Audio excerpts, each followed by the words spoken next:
وَمِمَّنْ حَوْلَكُمْ مِنَ الْأَعْرَابِ، اور تمہارے آس پاس خصوصاً جو یہ پینڈو لوگوں میں ایسے لوگ ہیں منافقون، جو منافق ہیں.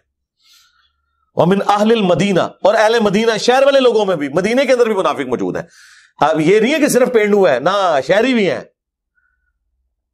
مَرَدُوا عَلَى النِّفَاقِ، اتنے پکے اور کٹر منافق ہیں اور ایکٹر ہیں پکے قسم کے. لا تعلموہم، کہ اے نبی اور ان کے صحاب تم انہیں نہیں جانتے. اتنی پیاری ایکٹنگ کرتے ہیں. یہ عبداللہ ابن ابی جو ہے، یہ تو جمعے والے دن پہلے سب میں ہوتا تھا، کہتا تھا نیڑے نیڑے آؤ، جو حضور کہتے ہیں سنو. ہاں آج کل بھی آپ کو مسجدوں میں ایسے کوئی کمیٹی کے ممبر نظر آتے ہیں نا، بعد پتا چلتا ہے کہ مسجد کے چندے سے چوری بھی انہوں نے کی ہوئی ہے. ہاں وہ انہوں نے ایک لبادہ اوڑا ہوتا ہے اپنے اوپر نا، دین کا لبادہ، ایک ان کا ایک پروفیشن ہوتا ہے نا. تو اس زمانے میں بھی اللہ تعالیٰ مَرَدُوا عَلَى النِّفَاقِ، بڑے پکے قسم دے ایکٹر قسم دے نے جن کو تم نہیں جانتے. نَحْنُ نَعْلَمُهُمْ، ہم انہیں جانتے ہیں. وہ اللہ نے پھر بعد میں نبی الاسلام کو بتایا، لیکن رسول اللہ نے بھی اسے ایکسپوز نہیں کیا، صرف حذیفہ ابن یمان کو بتایا. تو سرکار یہ دوسری پارٹی ہے جو حضور کے ساتھیوں میں قانوناً صحابی ہیں. وہ تو حضور کی وفات کے بعد مرتد ہوئے نا، جو سنن دارمی میں حدیث ہے المستدرک للحاکم میں حضور نے تلاوت کی، اذا جاء نصر اللہ والفتح ورأیت الناس يدخلون فی دین اللہ افواجا. نبی دیکھا ہم نے تمہیں فتح دی ہے تو کس طرح لوگ گروہ در گروہ دین میں داخل ہو رہے ہیں.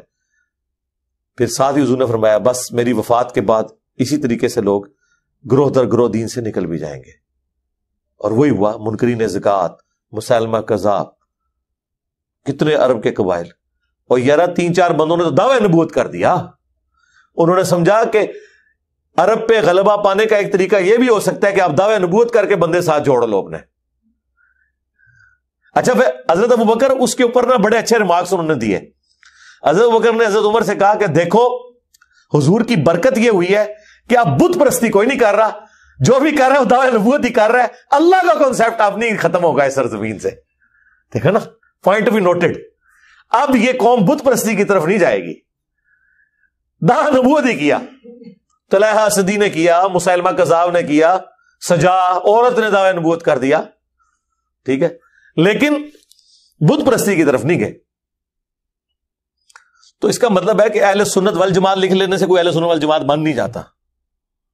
اپنے نام کے ساتھ مولانا علامہ لکھنے سے کوئی اہل علم ہو نہیں جاتا، ٹھیک ہے، جب تک کہ اس کے اندر وہ گٹس موجود نہ ہو.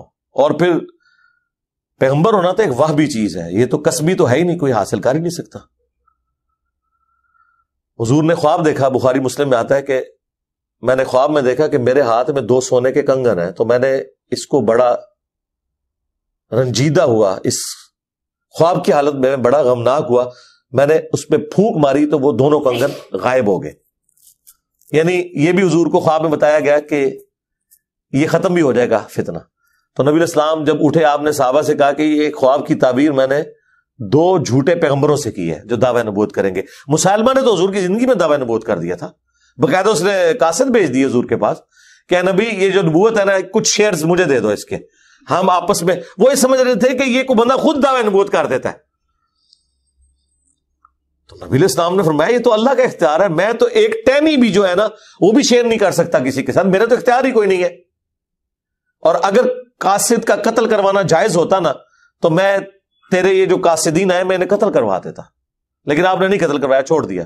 وہ تو پھر حضرت ابوبکر کے زمانے میں جب انہوں نے فتنہ کھڑا کیا تو خالد بن ولید کو جنگ یمامہ میں حضرت ابوبکر نے بھیجا اور اس کا فتنہ ختم ہوا. اور وہ بھی دیکھیں کس شخص کے ہاتھوں ختم ہوا، حضرت واشی قاتل حمزہ.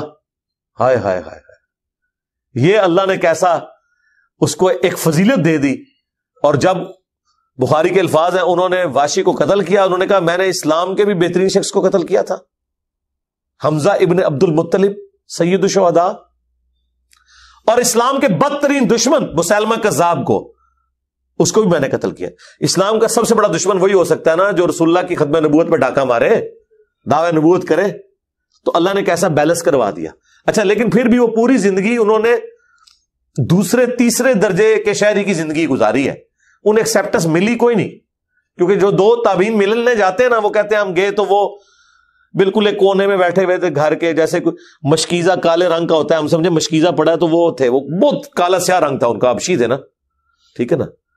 تو یعنی ان کو مسلمان کوئی اچھی نظر سے دیکھتے نہیں تھے حضرت واشی کو. ظاہر ہے وہ بخاری میں آیا, حضور نے بھی کہا تم میرے سامنے نہ آیا کرو. پتہ نہیں انہوں نے اللہ سے کتنا رو رو کے مانگا ہے, اللہ نے بیلنس کروا دی ہے مرنے سے پہلے.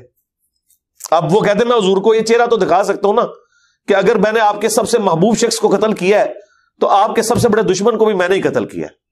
اللہ تعالیٰ اس نیکی کو میری اس غلطی کا کفارہ بنا دے. ویسے تو وہ کفارہ ویسے بھی ہے, وہ تو مسلم کے الفاظ ہیں, جو اسلام قبول کر لے اگلے کے گناہوں کا کفارہ ہے, لیکن ایک گلٹ وہ تو دل میں رہتا ہے نا, وہ ان کے دل میں تھا.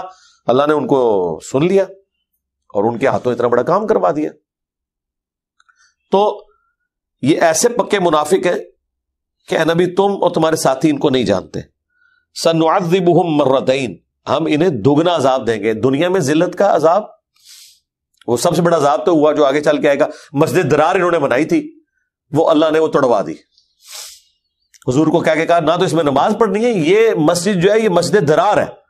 میں اکثر کہتا ہوں اگر آج حضور دنیا میں آ جائے نا تو اکثر مسجدیں جو فرقوں کے نام پہ یہ ساری مسجد درار ہی بنی ہوئی ہیں, یہ ساری توڑوا دی جائے.